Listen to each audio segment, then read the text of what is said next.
Di dalam kehidupan kita sebagai seorang muslim, minimal 5 kali dalam sehari semalam kita mendengar seruan untuk mendirikan solat yang disebut azan. Ada kalimat menarik di dalam kalimat azan itu, yakni seruan hayya 'alal falah, marilah menuju kepada keberuntungan, marilah meraih kemenangan. Seruan ini adalah kecenderungan dari setiap manusia, apapun warna kulitnya. Artinya, setiap orang dalam hidup selalu ingin meraih dan mencari kemenangan. Kemenangan akan melahirkan kepuasan batin, dan kepuasan batin memberikan kebahagiaan. Sedangkan kekalahan melahirkan penderitaan batin, dan penderitaan batin menjerumuskan seseorang di dalam berbagai bentuk kerugian. Jikalau inilah seruan azan, maka masalahnya ialah apa yang menyebabkan kita meraih kemenangan. Al-Quranul Karim memberikan tuntunan dan ajaran kepada kita bahwa orang-orang yang memperoleh kemenangan itu tidak lain adalah orang-orang yang bertakwa. Hanyalah mereka yang bertakwa kepada Allah Subhanahu wa ta'ala pada akhirnya akan tampil sebagai pemenang. Lalu siapa orang yang bertakwa itu? Dijelaskan dalam awal-awal Al-Baqarah, orang yang bertakwa yang akan meraih kemenangan. Pertama, allazina yu'minuna bil ghaib, yaitu orang-orang yang beriman kepada yang gaib, percaya bahwa ada alam yang gaib, alam yang abstrak, alam yang tidak bisa dijangkau oleh salah satu daripada panca indera kita. Mereka percaya dan beriman kepada adanya malaikat, beriman kepada adanya iblis dan jin, beriman kepada adanya alam kubur, beriman kepada adanya alam mahsyar, beriman kepada adanya alam akhirat, beriman kepada adanya surga dan neraka. Beriman bukan cuma sekedar beriman dalam ucapan bibir saja, tetapi beriman yang nilai iman itu mampu mewarnai gerak dan gaya hidupnya. Iman yang meresap sampai ke tulang sumsum, kemudian memberikan dampak positif di dalam kehidupan manusia. Alam, kita tahu, adalah sesuatu yang selain Allah, dan Allah bukanlah alam. Apapun namanya selain daripada Allah, itu adalah alam. Alam pada hakikatnya terbagi menjadi dua. Ada alam syahadah, alam nyata, alam konkret, alam yang bisa dijangkau oleh salah satu indera kita. Kemudian ada alam ghaib, alam yang tidak bisa dijangkau oleh panca indera kita, alam metafisika, alam abstrak, alam yang wajib kita imani keberadaannya. Kita percaya bahwa malaikat itu ada, kita percaya kepada jin, bahwa jin itu ada, kita percaya kepada adanya iblis dan setan. Bukan percaya kepada iblis dan setannya, percaya bahwa iblis dan setan itu ada. Itu termasuk salah satu daripada sifat orang yang bertakwa kepada Allah. Saudara-saudara kaum muslimin rahimakumullah, kecenderungan pembangunan yang lebih bersifat materialistis biasanya menggeser aspek kehidupan rohani. Orang berpikir empiri, dan dalam pola pikir yang demikian maka alam gaib tidak lagi mendapat perhatian. Aspek kehidupan yang bersifat rohaniah malah mulai ditinggalkan. Akibatnya terjadilah kepincangan di dalam kehidupan kita. Pernah ada satu pengalaman pribadi dalam perjalanan kembali ke tanah air. Dalam pesawat di sebelah kanan saya duduklah seorang Jerman namanya Heiner Simonsen. Iseng saya ajak kenalan, saya ajak ngobrol, saya tanya dia. Saya bilang, Mas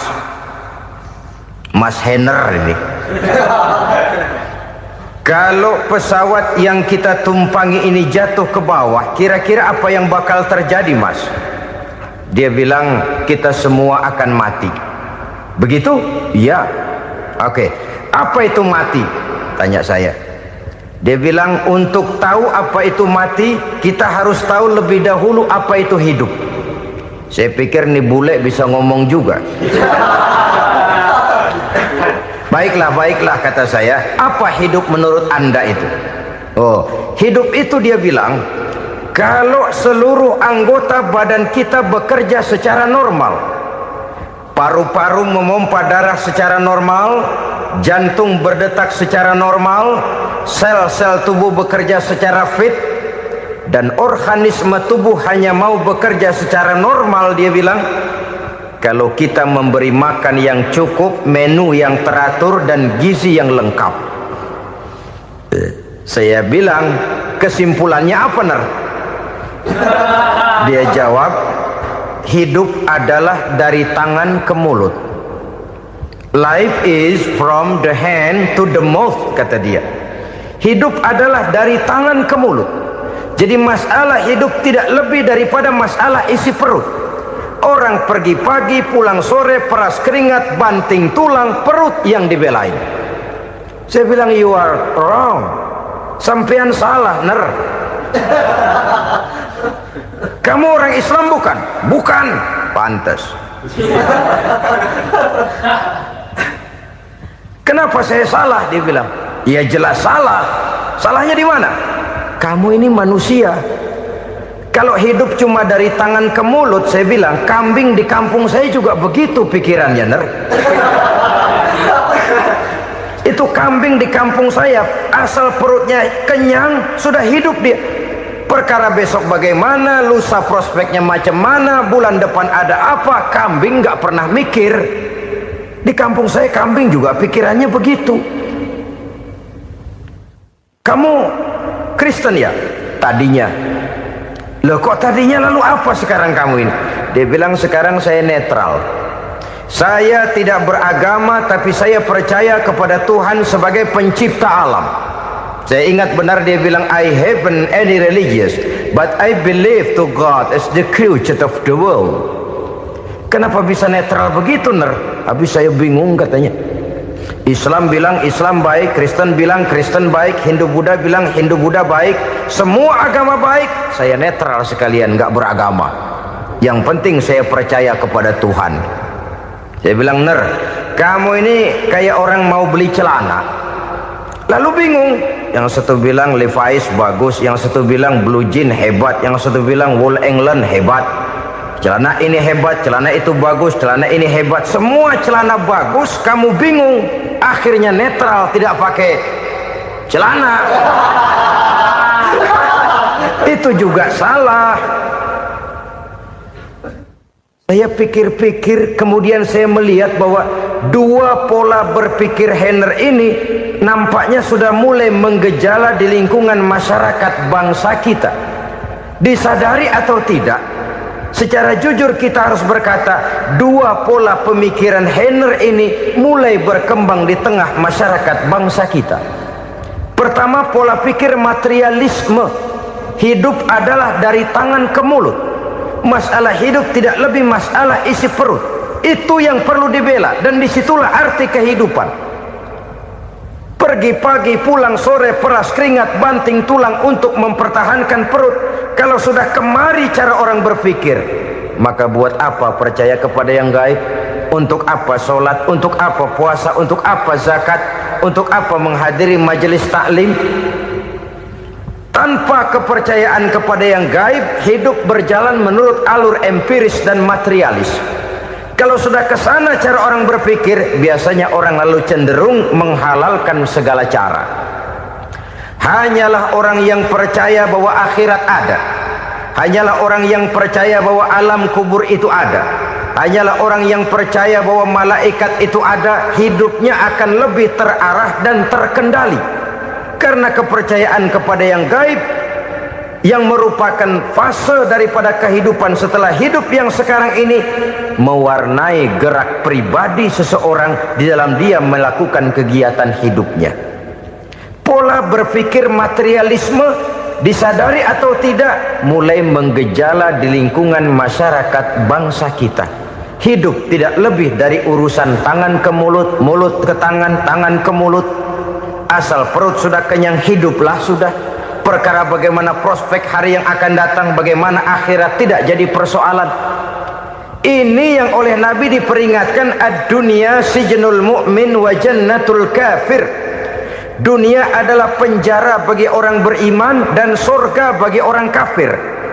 Dulu di zaman Belanda hadis ini pernah disalah tafsirkan, disalah artikan, digunakan sebagai senjata untuk mengkebiri dan membuat impoten umat Islam. Sudahlah umat Islam gak usah macam-macam, kata Belanda. Dunia ini kan penjara buat orang Islam, surga buat orang kafir. Di penjara jangan bertingkah.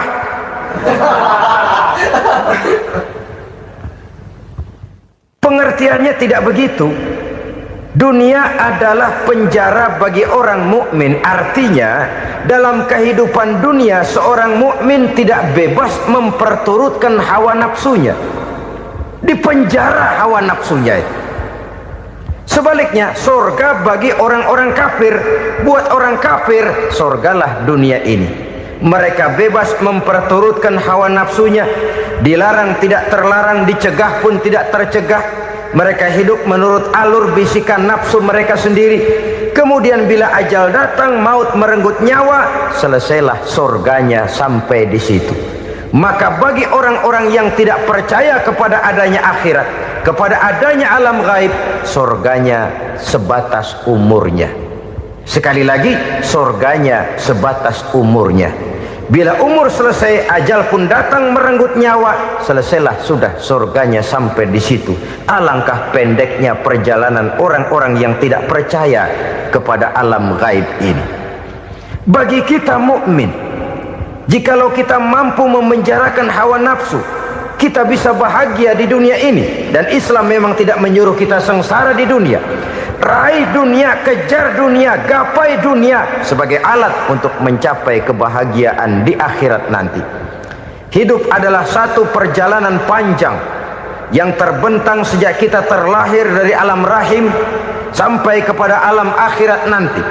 Andai kata kita gagal meraih kebahagiaan di dunia, toh kita masih punya akhirat. Tapi jangan jadi dalil yang melemahkan semangat. Biarin dah kita di dunia kebelangsak, yang penting akhirat. Akhirnya dunia benar-benar kebelangsak. Bagaimana dunia ini bisa kita raih, dan bagaimana meraih dunia untuk menunjang kepentingan akhirat nanti. Yang kedua, dari pikiran Heiner yang saya lihat menggejala di lingkungan masyarakat bangsa kita, timbulnya manusia-manusia netral. Seolah-olah Tuhan yes, agama no. Sama Tuhan percaya, agama ogah. Tuhan ngangguk, giliran agama godeng. Padahal hampir dalam setiap ayat dalam Quran, kata-kata amanu biasanya bergandeng dengan wa amilus sholihat. Iman dan amal soleh. Ini sebagai isyarat Tuhan dan agama jangan pernah dipisah-pisah. Apabila kita bertuhan, maka kita harus beragama. Apabila kita beragama, maka agama itu harus bersumberkan dari Tuhan yang kita imani itu. Tidak mungkin kita pisah, Tuhan yes, agama no. Sama Tuhan percaya tapi agama bikin sendiri. Sembayangnya cukup bengong 2 jam madep ngulon.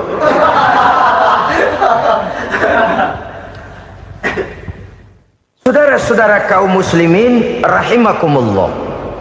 Jadi dengan demikian, agama yang kita akui merupakan unsur mutlak di dalam pembangunan sekarang ini, merupakan bagian dari kehidupan yang menuntun kita bahwa di balik alam nyata ini, di balik alam syahadah ini ada alam gaib. Dan mudabbir, murabbi, yang mengatur, yang menguasai, yang memelihara baik dia alam nyata, baik dia alam gaib, tidak lain adalah Allah Subhanahu wa ta'ala. Di sana ada satu super power, satu maha kekuatan yang kita perlu bersandar kepadanya. Sebagai makhluk nyata yang hidup di alam nyata, berbuatlah secara nyata sebagaimana harusnya kita berbuat. Karena Islam jelas bukan agamanya orang pemalas. Islam jelas bukan agamanya orang yang mengajarkan setelah selesai sholat boleh duduk, nggelenggem ayam-ayam, ndelohom, menghitung bintang di langit sambil menunggu keajaiban. Tidak. Islam adalah agama yang mengajarkan apabila sholat sudah selesai kamu kerjakan, bertebaranlah di permukaan bumi, cari karunia Tuhanmu. Jangan hidup berpangku tangan menunggu keajaiban, karena hidup bukan undian. Jangan berharap untung besar tanpa mau peras keringat. Tapi di sebalik itu toh kita juga harus yakin bahwa di sisi usaha nyata yang kita lakukan ada satu super power, satu maha kekuatan gaib yang menentukan berhasil dan tidaknya usaha kita. Kepercayaan kepada hal semacam inilah yang mendorong kita untuk mempunyai sandaran vertikal, agar jikalau usaha ini berhasil, kita tidak lupa diri dan lupa daratan. Jikalau usaha ini gagal, kita tidak putus asa dan buruk sangka, tidak cupik pandangan dan sempit hati, tapi mampu melihat persoalan dengan kacamata putih sambil husnuzon kepada Allah Subhanahu wa ta'ala. Kita percaya malaikat itu ada yang namanya raqib dan atid, mengawasi gerak hidup kita sampai kepada gerak hati kita. Ini memberikan sugesti agar kita berhati-hati, tidak sejengkal tanah pun kita bisa berlindung dari pengawasan raqib dan atid. Ada munkar nakir yang akan menyoal kita di alam kubur. Ada malaikat Malik, penjaga neraka. Ada malaikat Ridwan yang menjaga surga. Kita percaya kepada adanya jin, kita percaya kepada adanya setan, iblis. Percaya kepada adanya, bukan mempercayai si setan, si iblis lalu menjadikannya sebagai teman. Tidak. Percaya bahwa mereka itu ada dan merupakan makhluk Allah yang gaib, yang diciptakan Allah Azza wa Jalla. Kepercayaan kepada alam gaib memberikan motivasi terhadap gerak lahir manusia, sehingga dengan motivasi kepercayaan kepada yang gaib, gerak lahir jadi lebih terarah, jadi lebih terpelihara.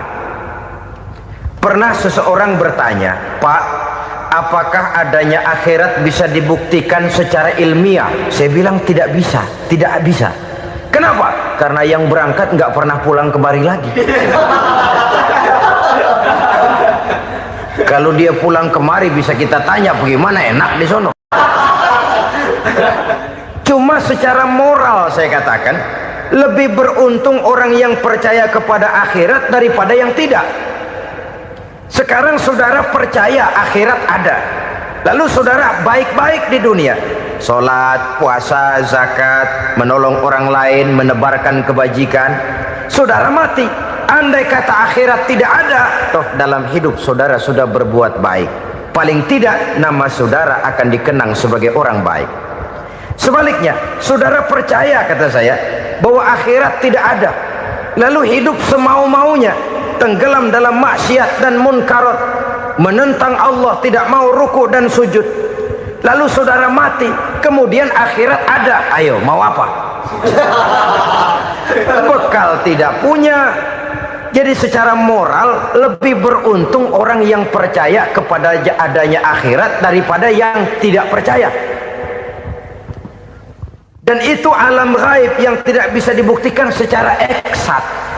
Jangankan untuk membuktikan seperti itu, dalam kehidupan sehari-hari saja yang kita rasakan tidak selalu berbentuk toh. Angin, bagaimana sih bentuknya angin? Kita tidak tahu. Merah, buktinya kalau dikerok merah. Yang merah itu kulit, yang kulit kita bukan anginnya. Sakit, rasa sakit itu ada, tapi bagaimana bentuk sakit kita nggak pernah tahu. Kalau kita makan cabai pedas, bagaimana bentuk pedas itu tidak ada, tapi rasa ada. Bentuk pedas hijau, cabenya bukan pedasnya. Tidak semua yang kita rasakan bisa kita gambarkan dalam bentuk yang konkret. Oleh karena itu, sekali lagi bahwa kepercayaan kepada alam yang gaib mampu memberikan satu sugesti yang menata kehidupan seseorang lebih lurus, lebih terarah, dan lebih terkendali. Maka wajar kalau kepercayaan kepada yang gaib mengantarkan seseorang untuk meraih kemenangan. Kenapa? Dia percaya kepada yang gaib, bahwa akhirat ada, bahwa alam kubur ada, bahwa pertanggungan jawab itu ada. Maka dia lalu tidak hidup saenae udele dewe, itu loh. Tidak hidup menurut seleranya sendiri, terarah, teratur. Ini cirinya yang pertama. Orang bertakwa yang akan meraih kemenangan, mereka beriman, mereka percaya kepada yang gaib. Bahkan hal-hal konkret saja selalu berangkat dari yang gaib. Saudara-saudara, para remaja, para pemuda sekarang ini tidak pernah tahu toh siapa yang akan jadi teman hidup saudara. Kita bisa saja ngerancang, mentargetkan, tapi toh akhirnya yang namanya jodoh bukan kekuasaan kita. Rezeki di luar kemampuan kita. Begitu juga ajal.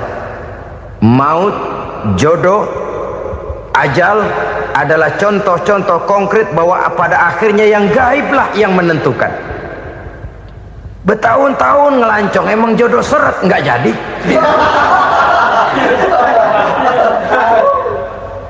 Begitu kenal baru setengah malam nginep ditangkap hansip.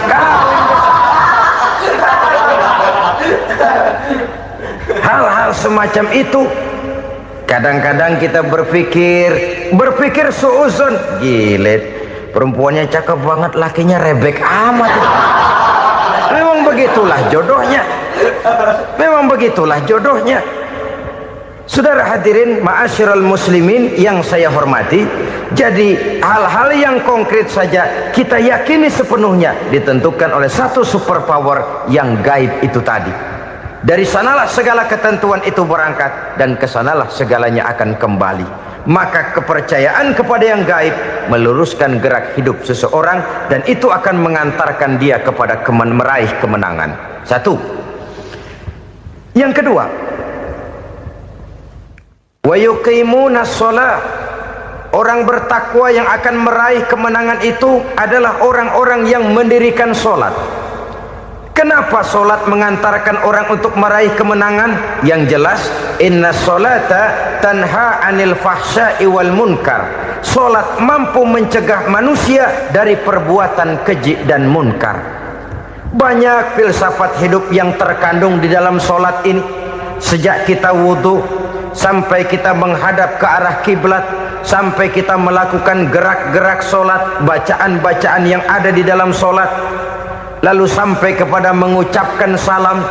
Banyak filsafat hidup yang terkandung di dalam sholat. Umpamanya saja, setelah takbiratul ihram mulai kita dengan sholat dalam posisi berdiri, diajarkan dalam kitab-kitab fikih agar kita melihat ke arah tempat sujud. Ini kan filsafat kehidupan. Kalau kamu sholat dalam posisi berdiri, lihat tempat sujud. Jangan sholat mata jelalatan, sebab nanti bisa mengurangi kekhusyuan. Jadi wajar kalau yang dikatakan bahwa yang paling afdol adalah shaf yang di depan. Kenapa? Secara harfiah pengertiannya akan lebih mengundang kekhusyuan. Kenapa? Kalau kita di shaf paling depan di masjid umpamanya paling banter kita lihat tembok. Tapi kalau kita shaf di tengah atau di belakang, orang-orang di depan kita pun akan kelihatan. Yang bajunya loreng, yang bajunya genggang, yang bajunya macam-macam. Kita lihat, kadang-kadang kita pikirin, ada yang bajunya bolong. Kita sholat tapi dalam hati, nih orang bajunya robek yang nggak tahu apa. Ada saja hal-hal yang mengusik kekhusyuan kita.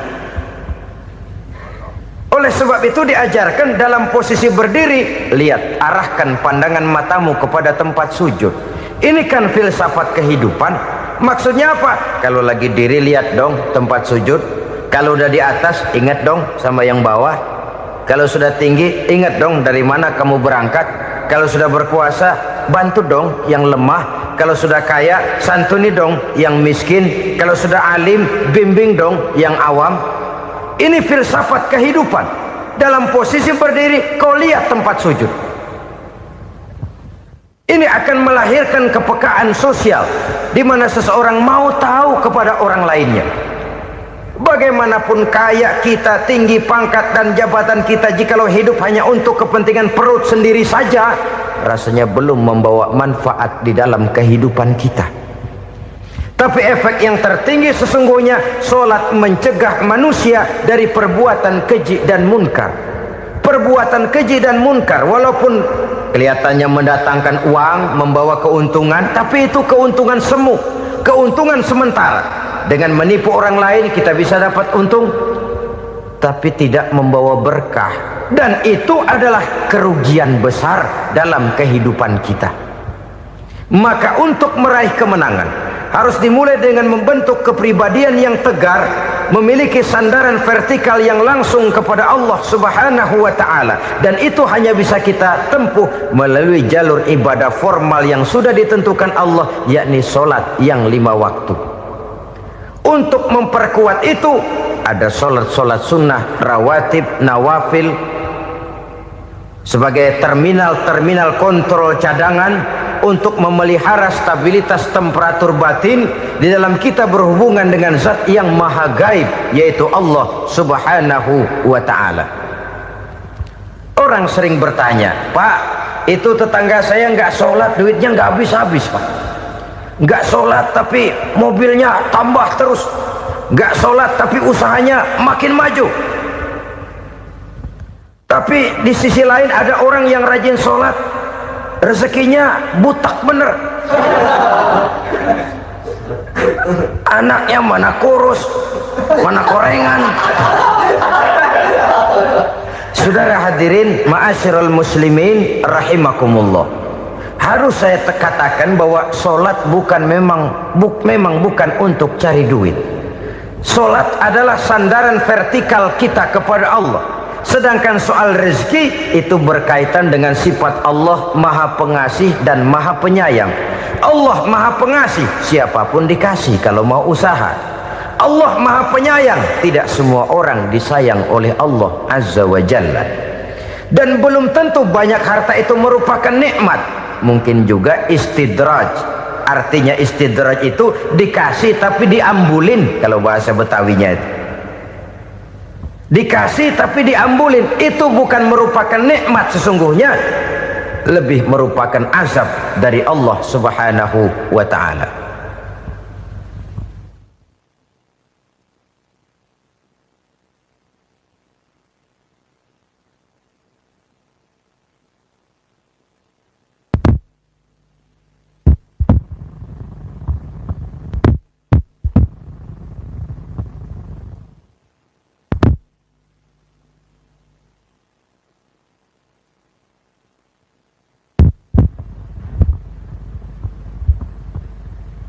Agama mempunyai sistem solat, dan kita umat Islam telah dituntun oleh Allah Subhanahu wa ta'ala yang wajibnya 5 kali dalam sehari semalam mendirikan solat, dan itu tentu berada dalam jangkauan kemampuan manusia. Pada awalnya barangkali kita memang merasa solat itu satu kewajiban, tapi semakin kita hayati makna, manfaat dan filsafat yang terkandung di dalam ajaran solat, semakin sampai kita kepada keyakinan bahwa solat adalah keperluan kita. Sehingga pada waktu tertentu dinilai puncaknya, kita tidak lagi akan berkata saya wajib solat, tapi kita akan berkata saya perlu solat. Kalau kita sudah merasakan itu adalah keperluan kita, nah di sanalah kita baru akan merasakan ruginya kalau hal itu tidak kita laksanakan. Sepanjang kita masih berkata saya wajib sholat, kita akan lebih merasakan dia sebagai beban ketimbang sebagai keperluan. Yang jelas Allah tidak memerlukan ibadah yang kita laksanakan ini. Dengan kata lain, Andai kata satu dunia penuh ini orang tidak ada yang sholat satu pun, Allah tidak akan turun dari jabatan Tuhan. Jangan lalu berpikir kalau kita ngambek se-RW kagak sembahyang Tuhan tekor kali ini ya. Tentu tidak. Itu perlunya kita, bukan perlunya Allah. Dan pada induknya kita akan berkata, saya perlu agama. Kalau secara induk kita sudah memerlukan agama, maka konsep-konsep yang ada di dalam ajaran agama itu pun adalah juga merupakan keperluan kita. Baik dia bernama sholat, baik dia bernama puasa, baik dia bernama zakat, baik dia bernama haji, seluruhnya adalah keperluan kita. Dan sesuatu yang kita perlukan apabila tidak kita laksanakan akan melahirkan kerugian di dalam kehidupan. Jangan heran kalau kita membaca riwayat perjalanan hidup para salafus soleh, orang-orang soleh. Ada yang tahajud sampai 100 rakaat, ada yang sholat malam kakinya sampai bengkak. Kita sekalinya bengkak biri-biri. Ada yang sholat membaca surah dalam Al-Quran sampai khotam Quran. Kok mau? Mereka sudah merasakan itu keperluan. Itu saja soalnya.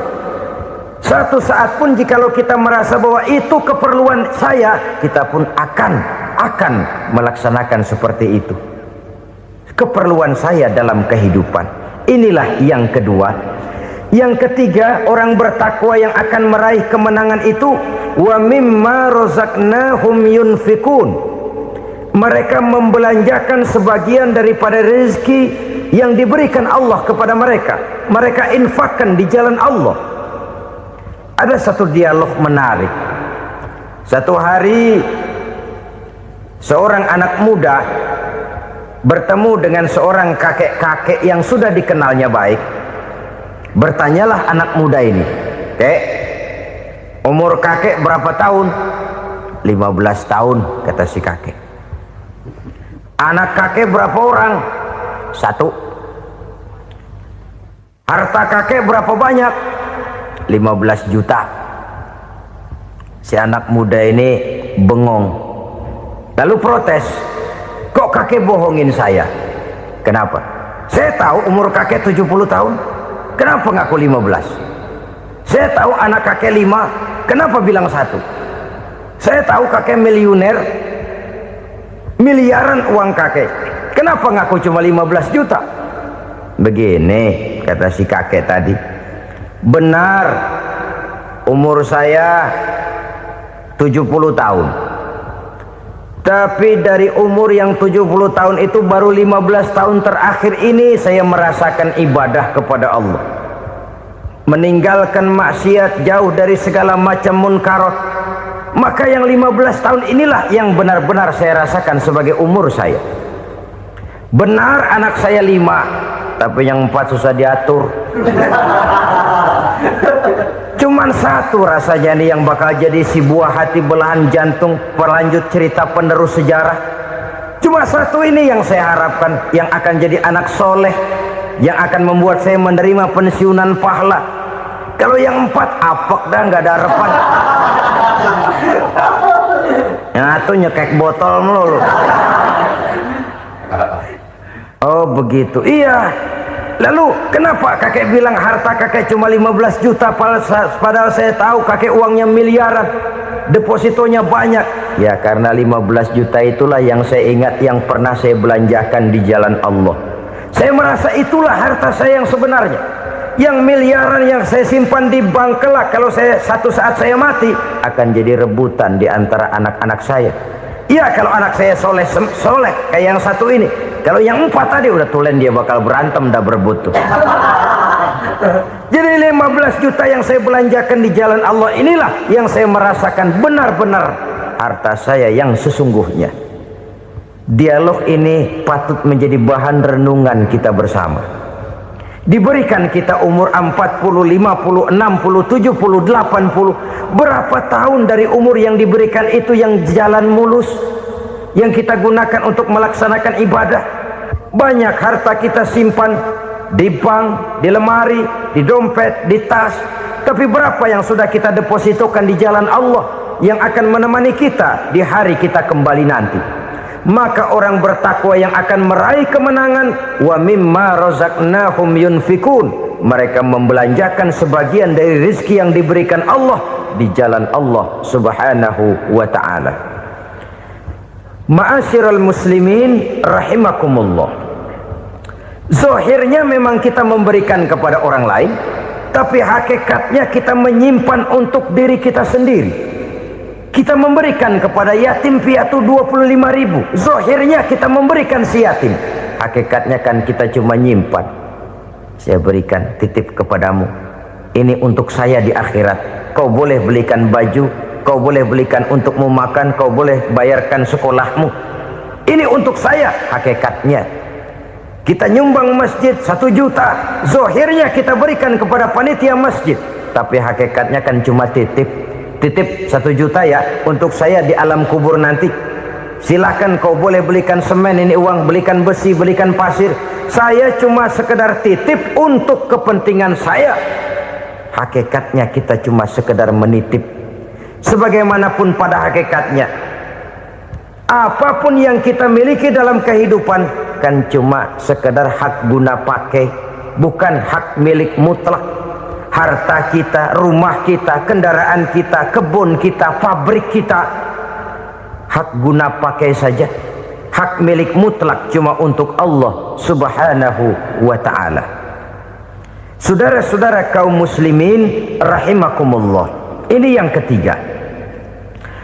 Kemudian yang keempat, orang-orang bertakwa yang akan meraih kemenangan, allazina yu'minuna bima unzila ilaika, mereka yang beriman, mereka yang percaya kepada apa yang telah diturunkan kepadamu Muhammad, ay Al-Quran, yakni Al-Quranul Karim.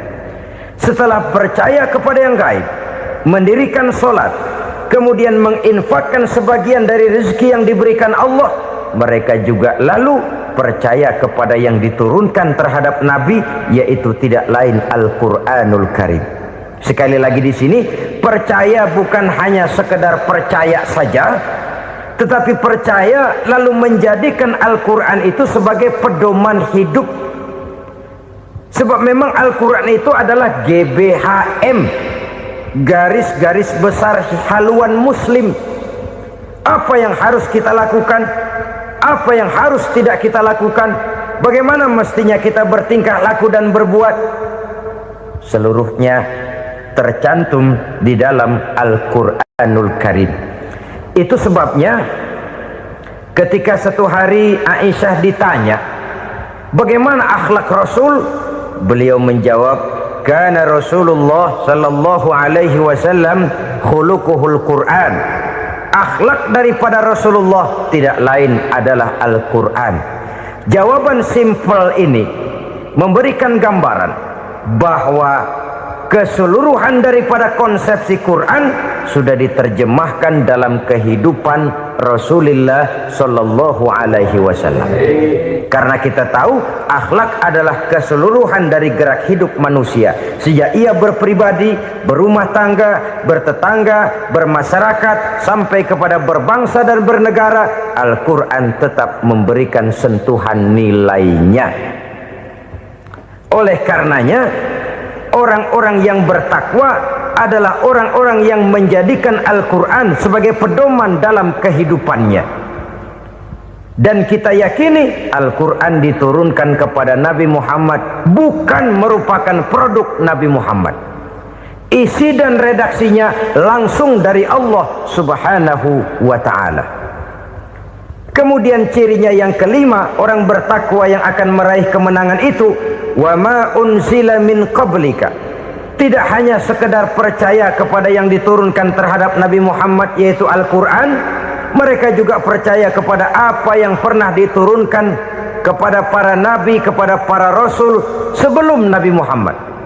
Percaya kepada adanya suhuf, percaya kepada adanya Taurat, percaya kepada adanya Injil, percaya bahwa Allah dahulunya sudah menurunkan Taurat kepada Musa, percaya bahwa Allah sudah menurunkan Injil kepada Isa, percaya Injil ada, Taurat ada, diturunkan Allah untuk Isa dan Musa, tetapi tidak wajib mengamalkannya karena kita sudah diberikan Al-Quranul Karim.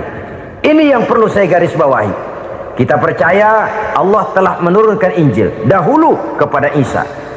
Kita percaya bahwa Allah telah menurunkan Taurat dahulunya kepada Nabi Musa. Kadang-kadang ini dijadikan dalih, dikacaukan pengertiannya. Quran saja mengajarkan bahwa orang yang bertakwa harus percaya kepada Injil, maka pakailah Injil. Apalagi kalau ayat sebelumnya ditilap, dihapus, dihilangkan, Injilnya yang ditekankan, maka akan terjadilah penekanan yang salah arah. Karena salah arah akhirnya bisa merusak dan menghancurkan akidah. Ketika Rasul suatu saat pernah ditanya orang, "Ya Rasul, bagaimana sikap kita sebagai muslim terhadap Injil yang ada sekarang?" Beliau menjawab, "La tukadzibuhu jami'an wa la tusaddiquhu jami'an." Jangan didustakan seluruhnya, jangan juga dibenarkan semuanya. Artinya, ini sudah merupakan gambaran dari Rasul bahwa dalam Injil yang ada sekarang masih ada ajaran-ajaran tauhid yang dibawa oleh Nabi Isa dan diajarkan kepada umatnya. Tapi juga dalam Injil yang sekarang ini sudah terkena intervensi dan investasi manusiawi. Karena itu Rasul menyimpulkan, la tukadzibuhu jami'an wa la tusaddiquhu jami'an. Jangan didustakan semua, jangan dibenarkan seluruhnya. Kita memang percaya Allah telah menurunkan Injil kepada Nabi Isa dulu, tapi kita tidak wajib mengamalkan Injil. Kita percaya Allah telah menurunkan Taurat kepada Nabi Musa, tapi kita tidak wajib mengamalkan kitab ajaran Taurat. Yang wajib kita percayai dan kita amalkan hanyalah Al-Quranul Karim. Kenapa? Oleh karena baik yang ada di dalam Taurat, baik yang ada di dalam Injil, tentu tercakup di dalam Al-Quran sebagai kitab terakhir yang diturunkan oleh Allah Subhanahu wa Ta'ala. Dan itu wajar. Kalau seorang pejabat mau mengeluarkan satu keputusan baru, tentu dia harus meninjau keputusan-keputusan lama. Andai kata dianggap tidak berlaku, dianggap tidak relevan lagi, maka keputusan-keputusan lama itu tentu sudah dianggap tidak berlaku. Sebagian daripada aturan-aturan dalam keputusan lama yang masih dianggap relevan tercantum dalam keputusan baru yang wajib diamalkan. Begitulah hubungannya antara Al-Quran, Taurat, Zabur, dan Injil. 4 kitab samawi yang diturunkan Allah masing-masing kepada Zabur untuk Nabi Daud, Taurat untuk Nabi Musa, dan Injil untuk Nabi Isa alaihi wassalatu wassalam. Ketiga-tiga kitab itu kita percayai adanya. Kita yakini Allah telah menurunkan Zabur, Taurat, dan Injil, tapi kita tidak wajib mengamalkannya.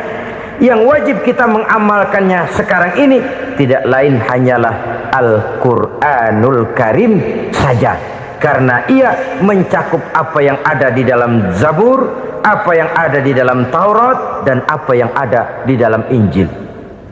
Keotentikannya bisa dipertanggungjawabkan. Ya, tapi kan Nabi Muhammad sudah mati 14 abad yang lalu, dan di zaman beliau Al-Quran kan belum dikodifikasikan, belum ditulis. Bagaimana keotentikannya bisa dipertanggungjawabkan? Mudah saja. Allah berjanji, inna nahnu nazzalna dzikra wa inna lahu lahafizun. Kami yang menurunkan Al-Quran dan kami yang akan menjaga dan memeliharanya. Allah turunkan Quran, Allah menjaganya. Bagaimana cara Allah menjaga Al-Quran itu? Banyaknya orang-orang yang hafaz Al-Quran. Hafaz Al-Quran 30 juz, 114 surah, 6.666 ayat.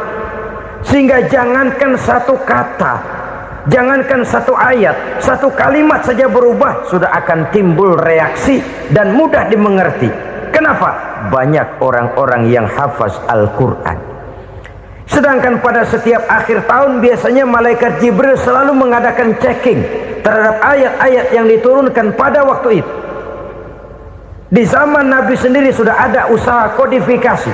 Dan yang lebih luar biasa lagi, sampai hari ini tidak seorang pun mampu membuat satu ayat saja semacam Al-Quran. Ke bahasa manapun dia diterjemahkan, naskah aslinya tetap ikut, rujukan dasarnya tetap ada.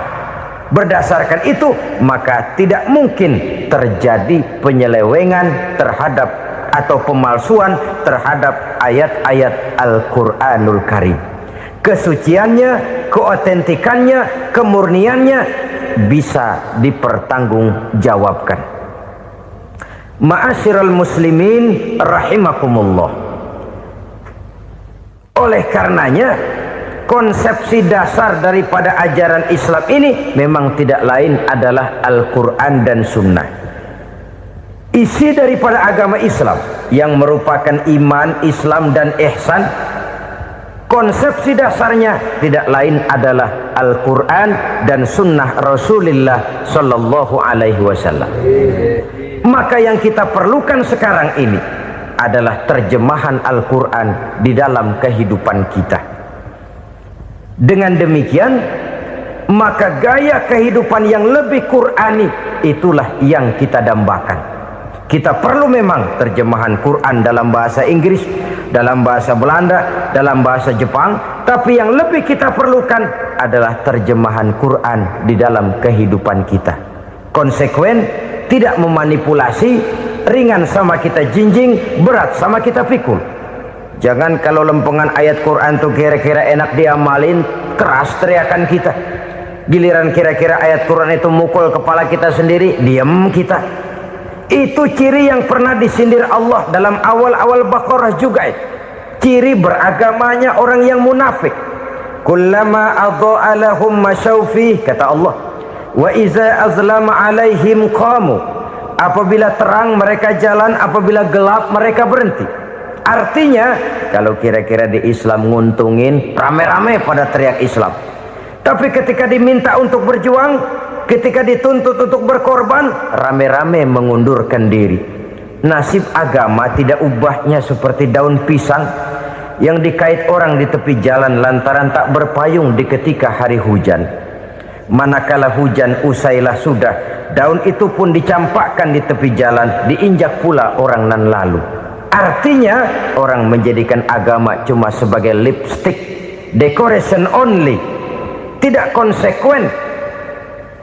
Hanya pada saat-saat kelihatannya Islam membawa keuntungan, rame-rame orang teriak-teriak tentang Islam. Tapi jikalau diminta berjuang, jikalau dituntut untuk berkorban, biasanya rame-rame juga mengundurkan diri. Jangan heran kalau mayoritas hitungan kita, tapi minoritas peranan kita. Kuantitas kita dalam jumlah, tapi dalam kualitas kita lebih sering jadi penonton daripada jadi pemain. Padahal itu sangat tidak boleh terjadi. Umat Islam di Indonesia harus bangkit. Umat Islam di Indonesia harus sadar akan keberadaannya. Tidak boleh hanya jadi penonton berpangku tangan, karena memang agama kita juga mengajarkan untuk konsekuen di dalam menjabarkan ajaran-ajaran daripada agama kita. Kita sering jatuh menjadi umat yang lemah oleh karena kita ini tidak pandai menggalang kebersamaan yang diakibatkan tidak konsekuennya kita. Diistilahkan bahwa umat Islam di dalam menggalang kebersamaannya itu harus seperti orang main sepak bola. Saudara-saudara kan tahu orang main sepak bola itu.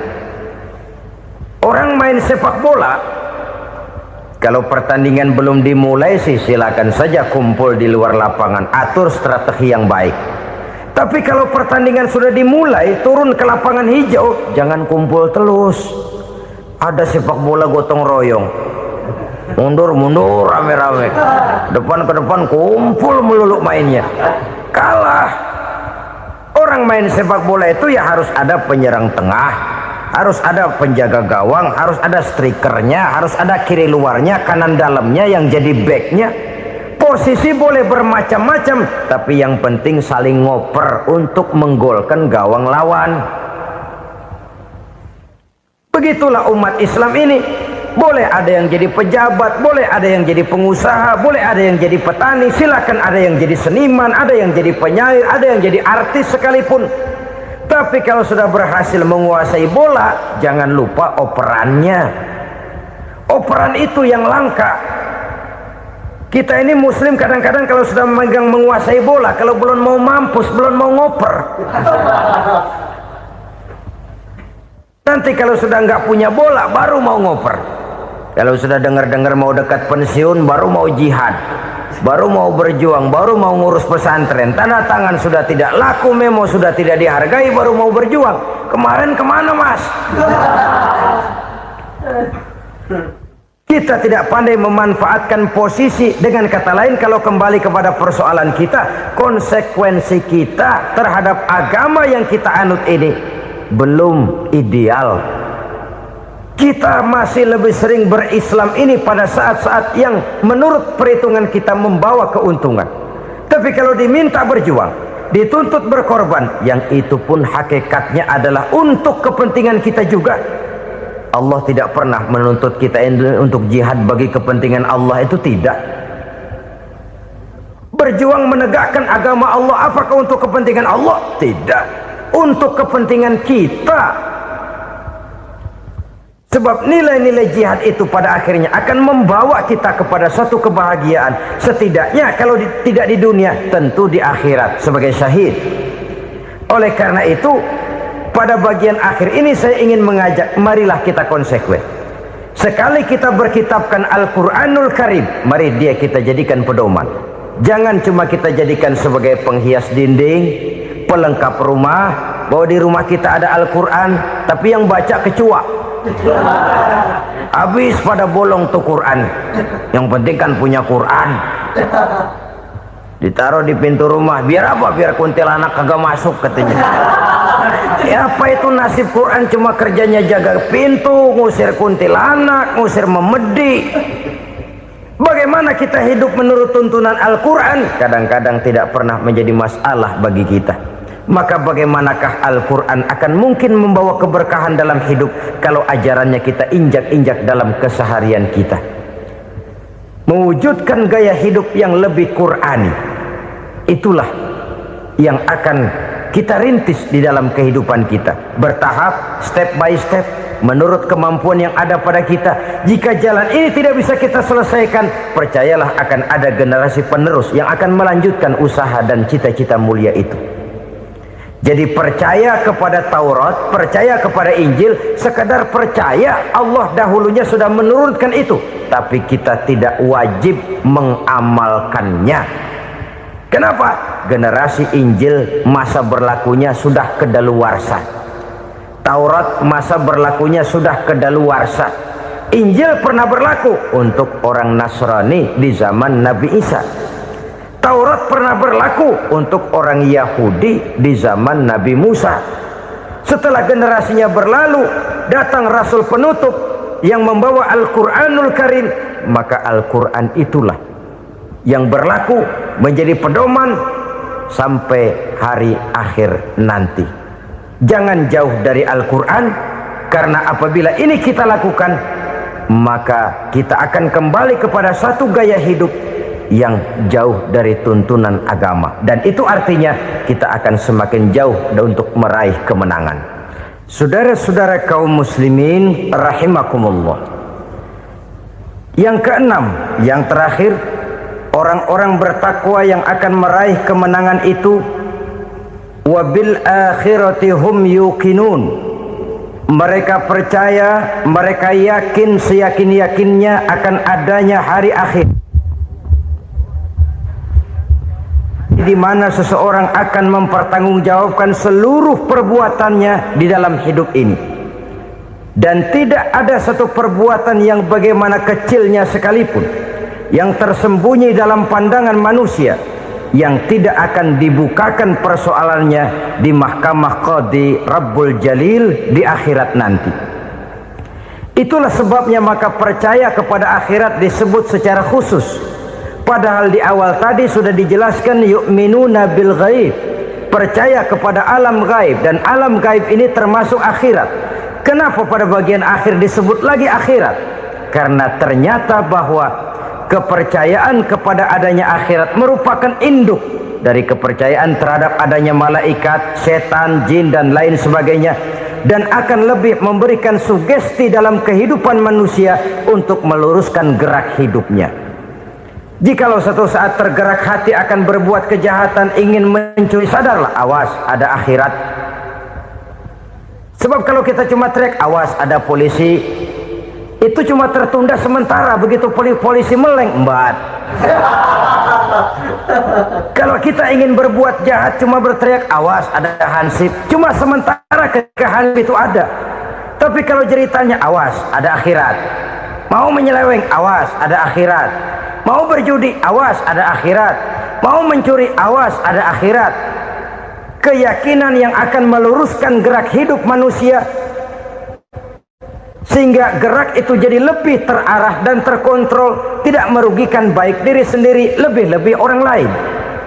Ternyata bahwa kepercayaan kepadanya adanya hari akhirat sanggup menjadi sumber daya kontrol dari kehidupan manusia, sehingga ia tidak terjebak dalam perbuatan maksiat dan munkarat. Saudara-saudara kaum muslimin, inilah saja yang kita bicarakan pada pertemuan kali ini. Semoga Allah subhanahu wa ta'ala memberikan kekuatan zahir dan batin kepada kita. Amin. Untuk dapat meraih kemenangan dengan beriman kepada yang gaib, mendirikan solat, membelanjakan sebagian dari rezeki yang diberikan Allah, percaya kepada Al-Quran, beriman kepada kitab-kitab yang diturunkan sebelum Al-Quran, lalu meyakini adanya hari akhirat. Saya percaya kepada sesuatu yang saya mengerti, sesuatu yang boleh dipelajari sejak TK sampai perguruan tinggi, sejak anak-anak sampai kakek nenek. Saya bukan percaya kepada sesuatu yang saya tidak mengerti tapi yang harus saya percaya. Saya justru percaya kepada sesuatu yang memang saya mengerti. Saudara-saudara, demikianlah bahwa Tuhan dalam Islam adalah Tuhan yang terbuka, rasional, boleh dipelajari sejak kakek-kakek sampai anak-anak, sejak TK sampai kepada perguruan tinggi. Lalu yang kedua, masih menurut kata dia, saya adalah pengagum Amerika, dia bilang, sebagai penegak hak-hak asasi manusia, sebagai pahlawan demokrasi yang pagi-pagi sudah mencanangkan di dalam dia punya Declaration of Independence bahwa semua manusia dilahirkan sama, all men are created equal. Saya kagum dengan itu, sampai pada satu saat menurut cerita dia, saya berada di New York, saya mau masuk sebuah restoran, saya tertegun ketika saya akan masuk. Di pintu restoran itu tertulis white only, white only, hanya melayani kulit putih. Artinya sing kulite ireng minggir. Saya gelo, saya nelongso, bahasa Inggrisnya. Katanya all men are created equal, semua manusia dilahirkan sama. Lah ini kok tegel-tegele, kok sampai hati bikin tulisan hanya melayani kulit putih. Sampai saya melihat dalam Islam ini betapa si kulit putih dan si kulit hitam duduk saling berdampingan. Masjid menjadi simbol semangat kebersamaan mereka. Siapapun masuk masjid, buka sepatu. Di sana mereka menghadap ke arah yang sama, menyembah Allah Tuhan yang sama, mengikuti cara Rasul yang sama, melakukan gerak yang sama, membaca bacaan yang sama, dengan bahasa yang sama. Persaudaraan seperti inilah yang lama saya dambakan. Ini kenapa saya memilih Islam.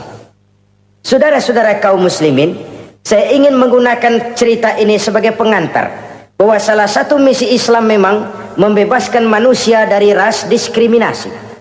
Nabi menyatakan, innallaha la yanzuru ila suwarikum wa amwalikum, walakin yanzuru ila qulubikum wa a'malikum.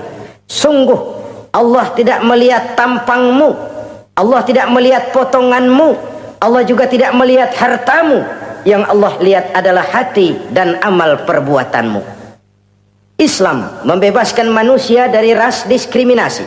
Dari manapun orang datang, apapun warna kulitnya, dari suku apapun ia dilahirkan, akidah mengikatnya dalam satu persaudaraan yang mesra, persaudaraan Islam.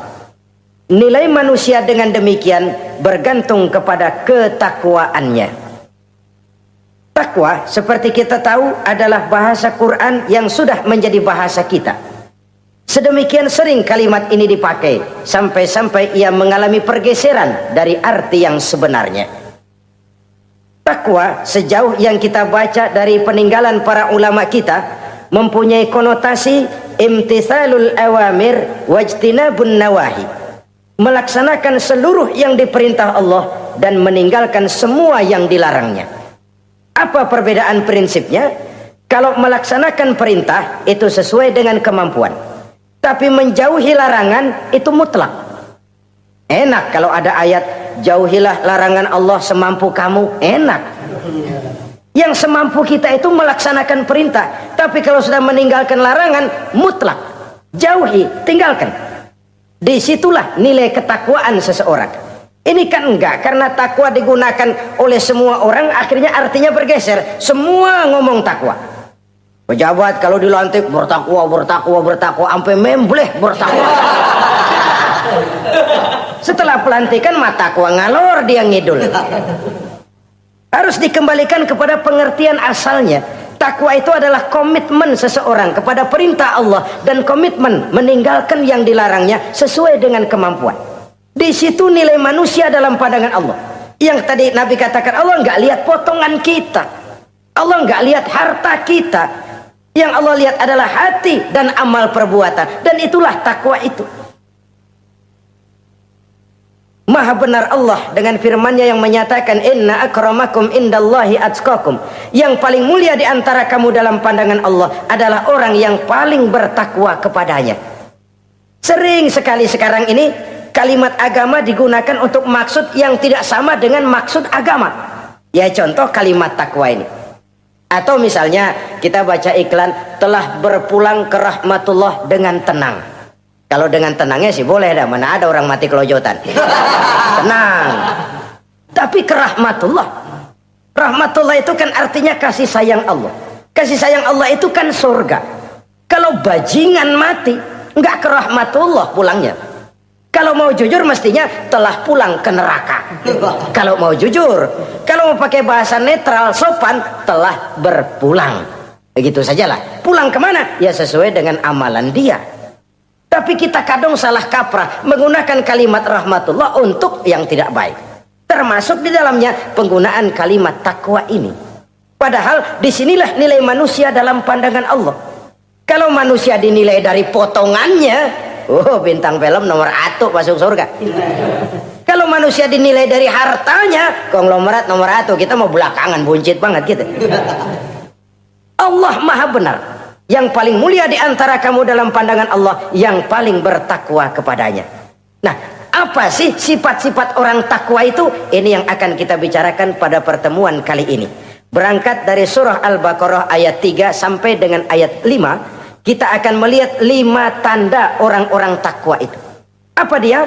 Pertama, allazina yu'minuna bil ghaib.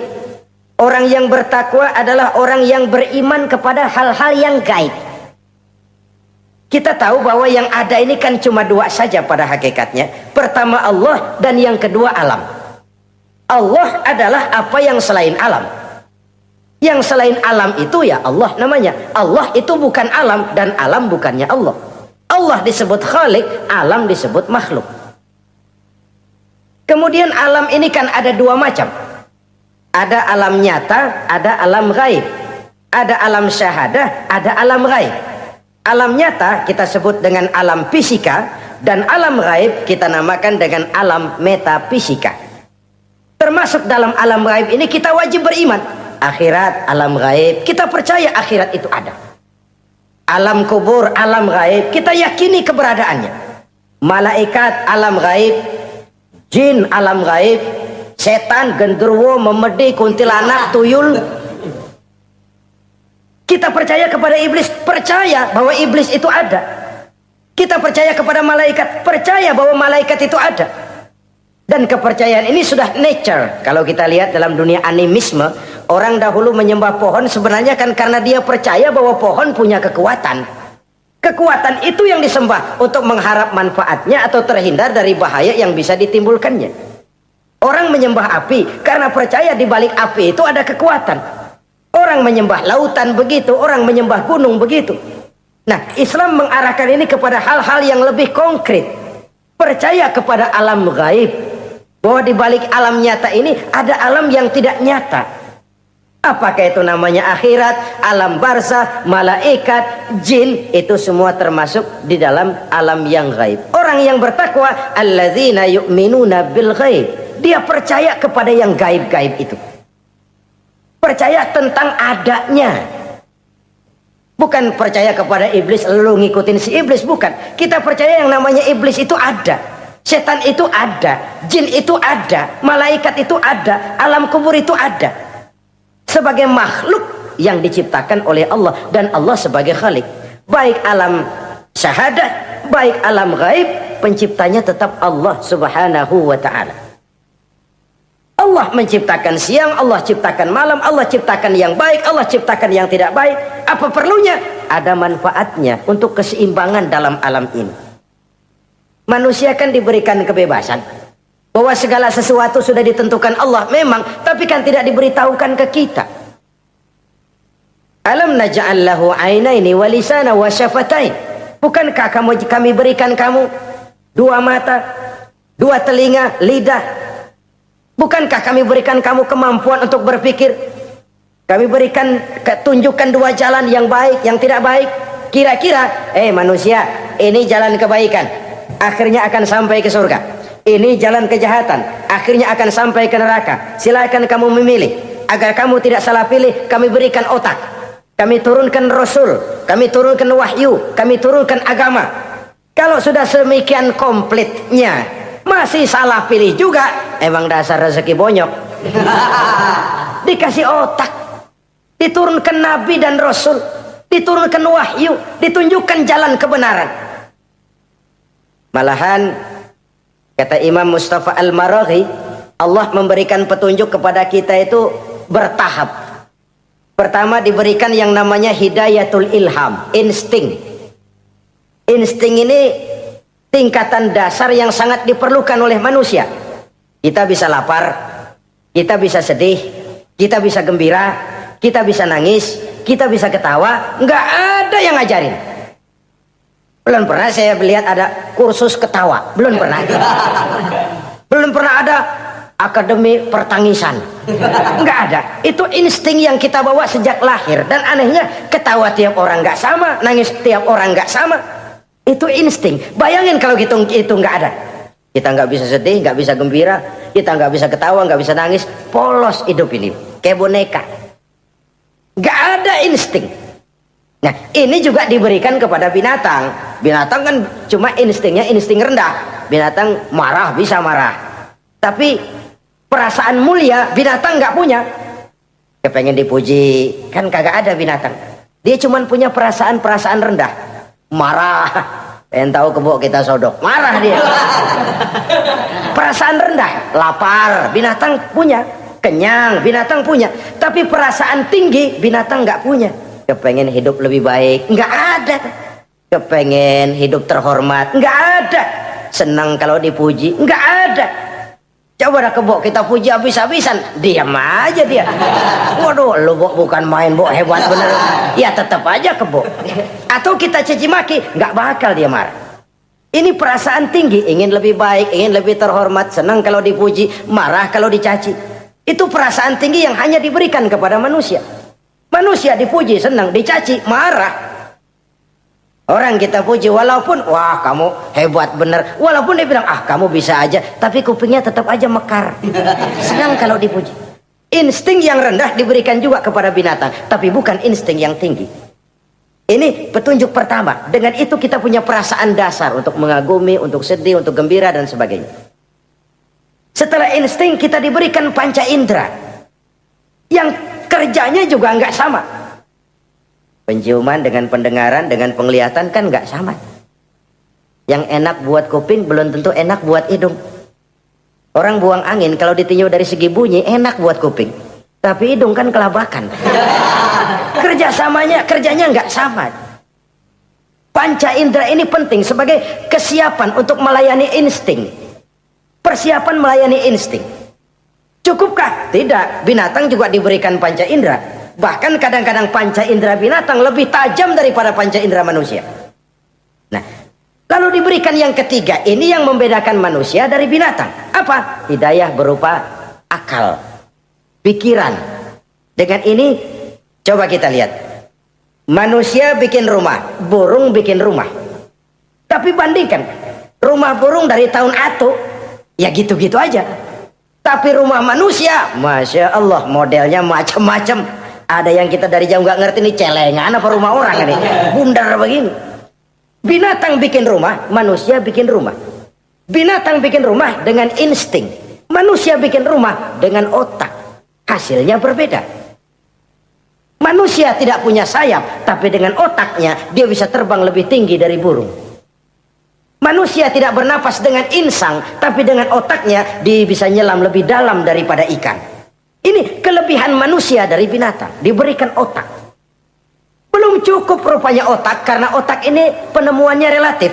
Apa yang dianggap hari ini benar, besok udah nggak benar. Apa yang hari ini otaknya bilang baik, besok dia bilang jelek. Apa yang hari ini otaknya bilang katakan jelek, besok dia bilang baik. Yang relatif tidak bisa dijadikan pegangan. Maka Allah lalu memberikan yang keempat, Hidayatuddin namanya, petunjuk berupa agama. Diberikan insting, diberikan panca indera, diberikan otak, lalu diberikan agama. Turun para rasul yang 25 itu yang merupakan mata rantai yang berkaitan, tidak terpisah. Misi samawi, semuanya sama bersumber dari Allah yang satu itu. Setelah agama datang, masih ada yang lebih penting. Apa? Hidayah yang disebut taufik. Persesuaian kehendak antara kita dengan Allah. Kalau taufik tidak datang, kalau taufik tidak dapat, Kan'an saja anak Nabi Nuh kufur. Anak Nabi tidak dapat taufik namanya itu. Agama turun, bapaknya Nabi. Bapaknya Nabi. Azar, ayahnya Nabi Allah Ibrahim, tidak mendapat taufik.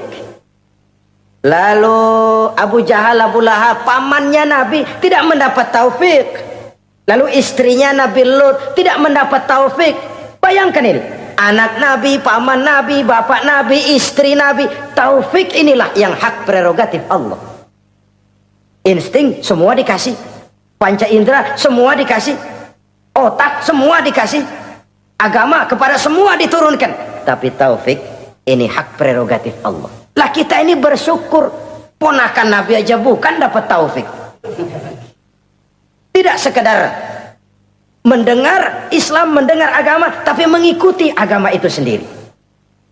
Inilah institusi-institusi yang diberikan Allah kepada kita. Jadi kalau sudah begini lengkap, manusia, nih aku kasih, tempuh jalan ini, masih salah juga, dasar sableng. Pantas kalau Allah mengadili, pantas kalau Allah memberikan sanksi. Kenapa? Rasul udah turun, otak dikasih, panca indera dikasih, peringatan dikasih, masih salah juga. Pantas dong kalau diadili. Kecuali kalau Allah nggak nurunin apa-apa, hidup dah selagu-lagu lu sono, mau guling mau gupak terserah deh. Kalau begitu lalu ada pengadilan, nggak adil. Ini institusinya lengkap kok. Pantas kalau Allah mengadakan pengadilan di akhirat. Pantas kalau Allah meminta kita pertanggungan jawab. Komplit begini rupa. Nah, termasuk di dalamnya kita percaya kepada yang gaib ini. Bahwa ada yang tidak nyata di balik yang nyata ini. Ada yang kita percaya kebaikannya. Ada yang kita percaya sekedar percaya saja. Kayak setan, iblis, kita percaya adanya. Tapi kan nggak wajib ngikutin.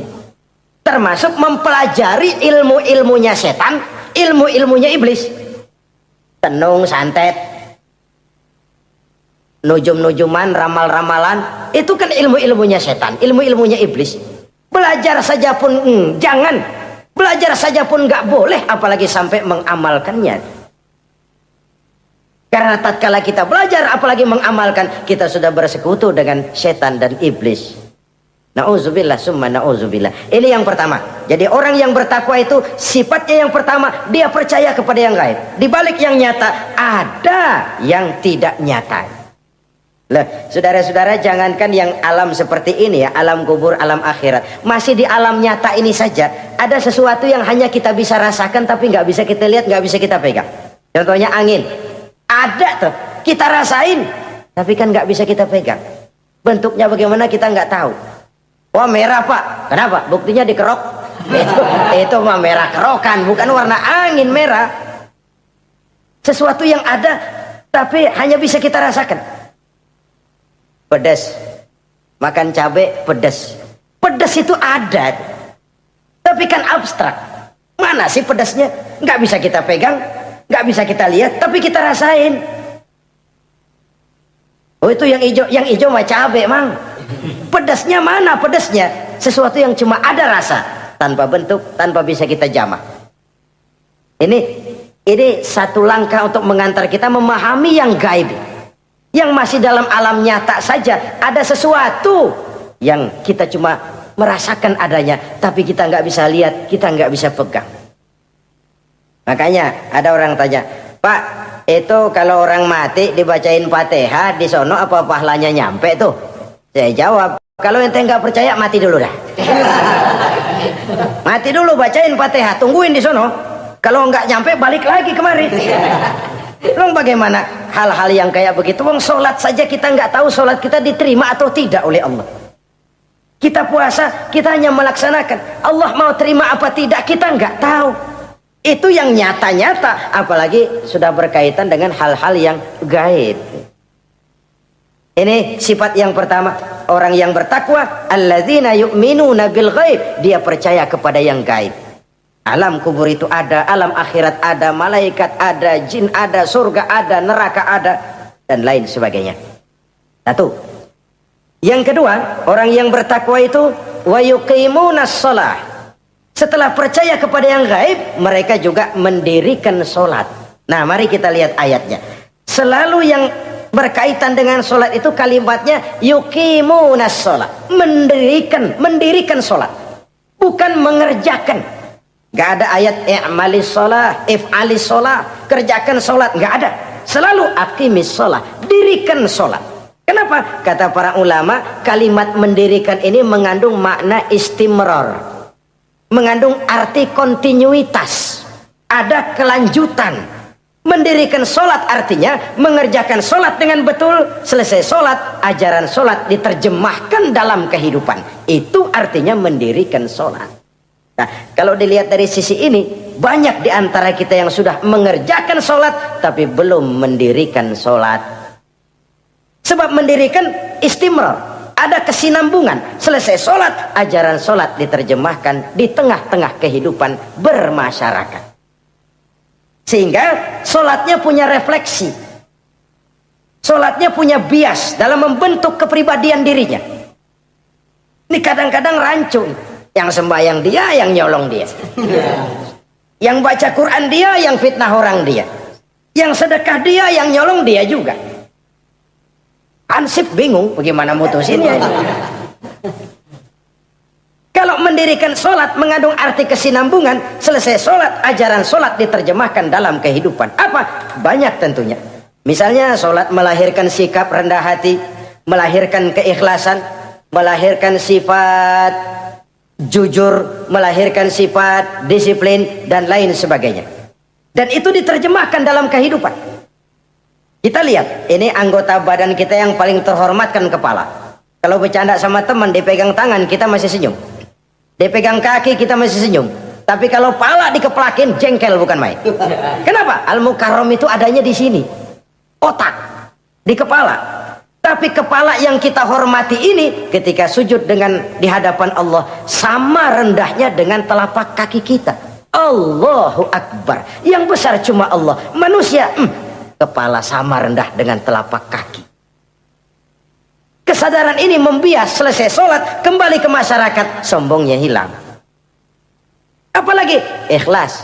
Sholat itu kan lillahi ta'ala. Orang mau puji apa tidak, enggak soal. Orang mau bilang ini, mau bilang itu, soal lain. Yang penting ini saya kerjakan lillahi ta'ala, karena Allah saja, bukan karena yang lain. Disiplin. Sehari semalam 5 kali kita lapor kepada Sang Maha Komandan. Bagaimana tidak akan tercegah dari perbuatan yang keji dan munkar?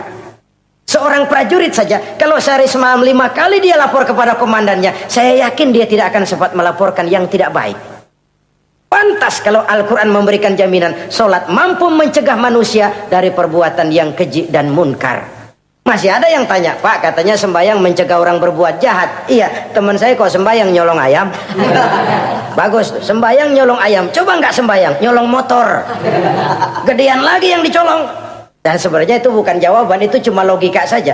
Yang benar adalah solatnya belum berfungsi. Dia baru mengerjakan solat, belum mendirikan solat. Inilah yang kalau kita jujur mau bicara, inilah problem kita sekarang ini. Mengislamkan orang Islam. Bagaimana dari mengerjakan solat kita menjadi mendirikan solat. Agar solat itu membuahkan hasil berupa pembentukan kepribadian. Di tengah-tengah kehidupan sosial kemasyarakatan. Kalau tidak, ya sekedar terjebak kepada rutinitas. Pergi haji begitu, pulang haji bikin gila. Masuk Ramadan begitu, selesai Ramadan ya tetap begitu. Ibadah tidak memberikan bias dalam pembentukan pribadi. Itulah sebabnya digunakan kalimat yuqimunas sholat, mendirikan sholat, yang mengandung arti berkesinambungan. Selesai sholat, jiwa dan semangat, ajaran dan filsafat sholat diterjemahkannya dalam kehidupan sehari-hari. Saudara-saudara kaum muslimin rahimakumullah. Sifat yang ketiga dari orang takwa adalah wa mimma razaqnahum yunfiqun. Mereka menginfakkan sebagian dari rizki yang diberikan Allah kepada mereka. Rizki menurut definisi yang diberikan para ulama kita, ar-rizqu bimakna al-ata hissiyan kana aw ma'nawiyan. Rizki adalah pemberian, baik yang abstrak maupun yang konkret. Selama ini kita sering mengartikan rizki hanya dalam bentuk uang, sehingga rizki kita dibatasi oleh pengertian kita sendiri. Padahal tidak cuma uang, ilmu adalah rizki, jabatan dan kedudukan adalah rizki, otoritas dan wibawa juga rizki, anak, istri, suami juga rizki. Ketika ayat ini mengatakan wa mimma razaqnahum yunfiqun, mereka menginfakkan sebagian dari rizki, yang dimaksud di sini adalah rizki yang konkret dalam bentuk materi, uang, benda dan lain sebagainya. Orang yang bertakwa sadar benar, dari Allah rizki datang, ke jalan Allah rizki dibelanjakan. Semakin kita rajin membelanjakan rizki di jalan Allah, biasanya akan semakin mengalir rezeki dari Allah. Semakin bakhil kita, kadang-kadang rezeki juga malas deketin kita. Yang keempat, orang yang bertakwa itu alladzina yu'minuna bima unzila ilaika wa ma unzila min qablik. Mereka beriman, mereka percaya kepada apa yang diturunkan terhadap Muhammad, yaitu Al-Quran, wa ma unzila min qablika, dan apa yang telah diturunkan sebelum kamu, yaitu Taurat, Zabur dan Injil. Orang yang takwa percaya bahwa Allah dahulu telah menurunkan Taurat kepada Musa, Allah telah menurunkan Zabur kepada Nabi Daud, Allah telah menurunkan Injil kepada Nabi Isa. Percaya sekadar percaya, tidak wajib mengamalkan ajarannya. Kita percaya Taurat itu kitabnya Allah, Injil dahulu yang diturunkan kepada Nabi Isa kitab Allah, Zabur kitab Allah. Percaya sekadar percaya, bukan percaya kemudian mengamalkan, bukan. Karena dengan turunnya Al-Quran, maka seluruh kitab-kitab terdahulu sudah tercakup di dalam Al-Quran. Orang yang bertakwa percaya kepada apa yang diturunkan terhadap Nabi Muhammad. Apa itu? Al-Quranul Karim. Bagaimana kepercayaan kita kepada Al-Quran? Bahwa dia kitab suci yang isi dan redaksinya langsung dari Allah, yang kita membacanya beribadah, mengerti atau tidak mengerti artinya. Akan lebih baik setelah bisa membaca, mengerti, kemudian mengamalkannya dalam kehidupan kita. Saudara-saudara, kalau kita adakan konteks ini di mana-mana, modernisasi, globalisasi, kemajuan sering membawa pergeseran nilai. Dulu, ini zaman dulu ya, waktu listrik belum masuk desa, kita rasakan betul kalau masuk kampung berasa banyak orang Islam, padahal rumah pakai lampu templok, lampu tempel, paling banter patromak. Tapi kita masuk kampung berasa kok banyak orang Islam. Kenapa? Suara Al-Quran kedengaran dari rumah-rumah. Kenapa? Ada anak-anak muda lagi latihan baca barzanji. Kenapa? Ada patayat, santri-santri wanita lagi baca solawatan. Kenapa? Nenek-nenek lagi ngapalin sifat 20 sembari nyisik. Wujud artinya ada, maka mustahil Allah. Zaman dulu terjadilah modernisasi, listrik masuk desa. Apa yang kita lihat? Rumah pada terang, terus televisi main gede-gedean, lalu radio kaset main kenceng-kencengan.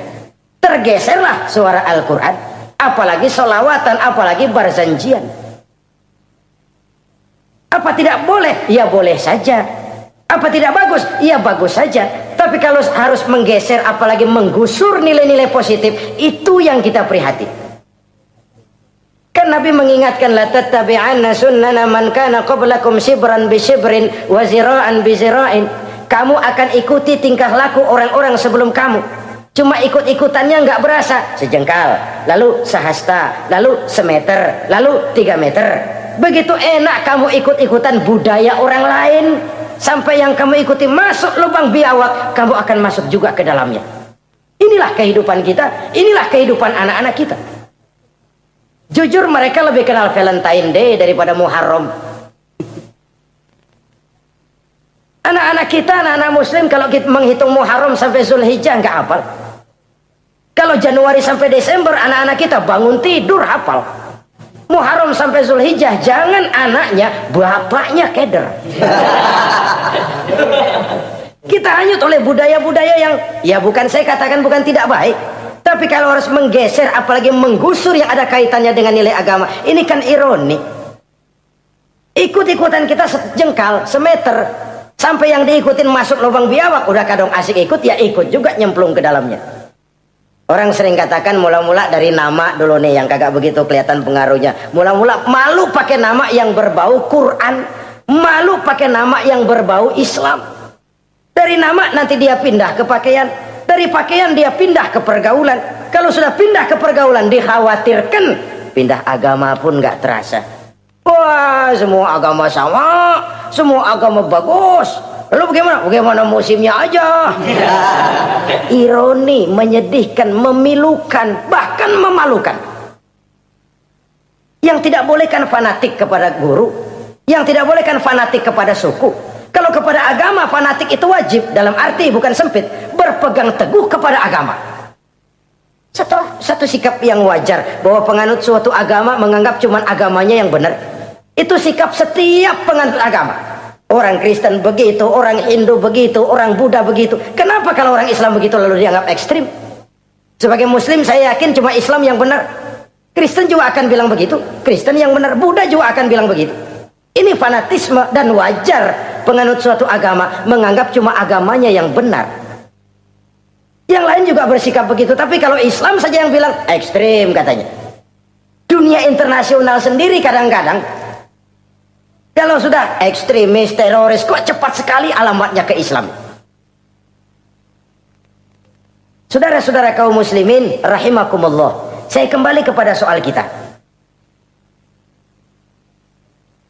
Begitu enak kamu ikut-ikutan, yang kamu ikuti masuk ke lubang biawak, kamu akan ikut juga masuk ke dalamnya. Maka hati-hati bergaul, maka hati-hati memilih teman, maka baik teman pergaulan, lebih-lebih teman hidup.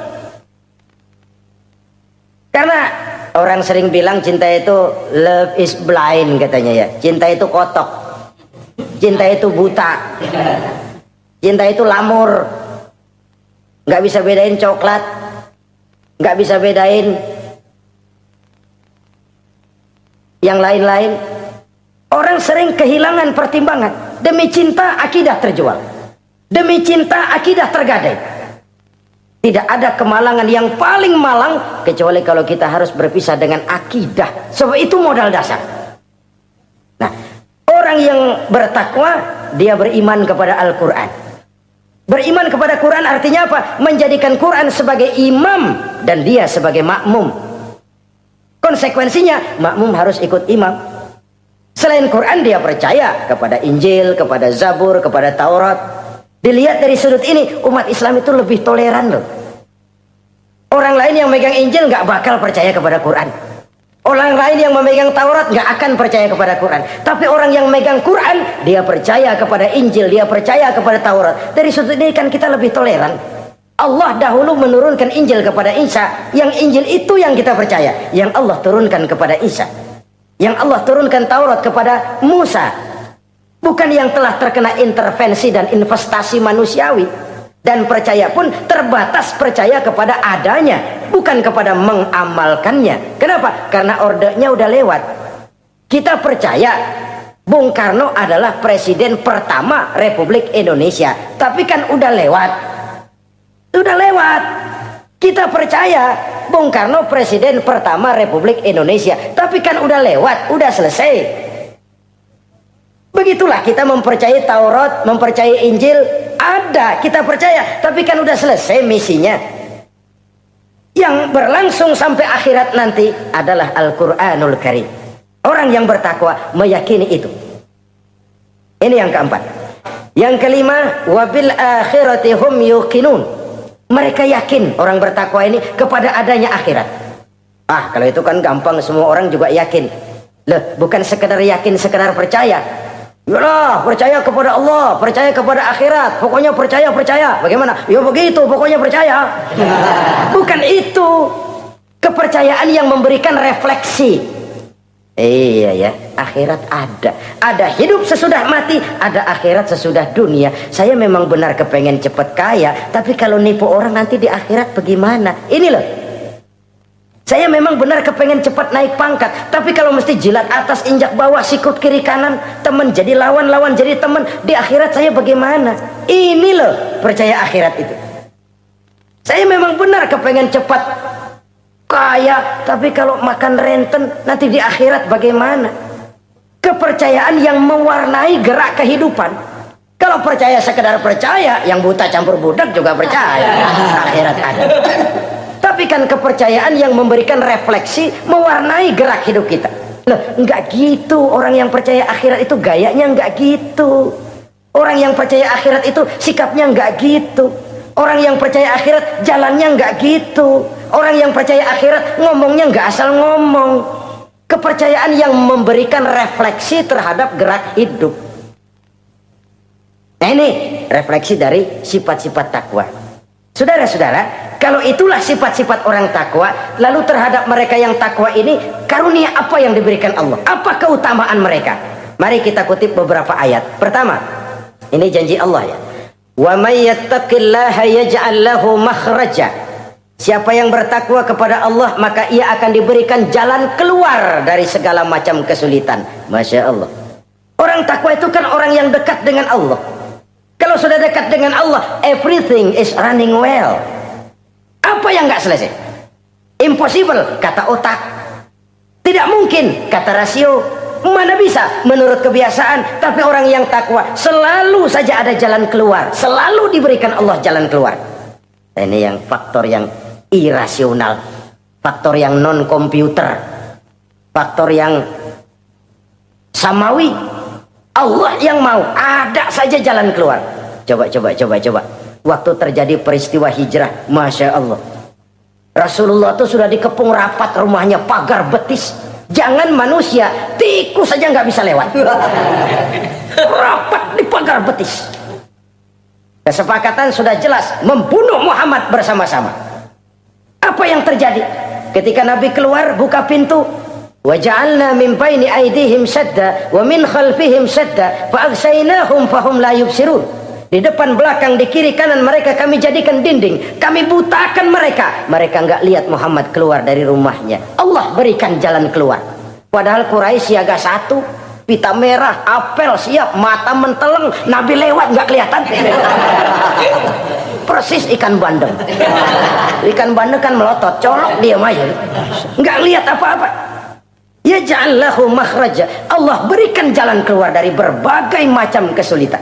Sesuatu yang menurut kita, aduh udah dah, nyerah dah, nggak bisa dah. Tapi orang yang takwa kepada Allah, Allah janji, Allah lah yang janji ini. Yaj'al lahu makhraja.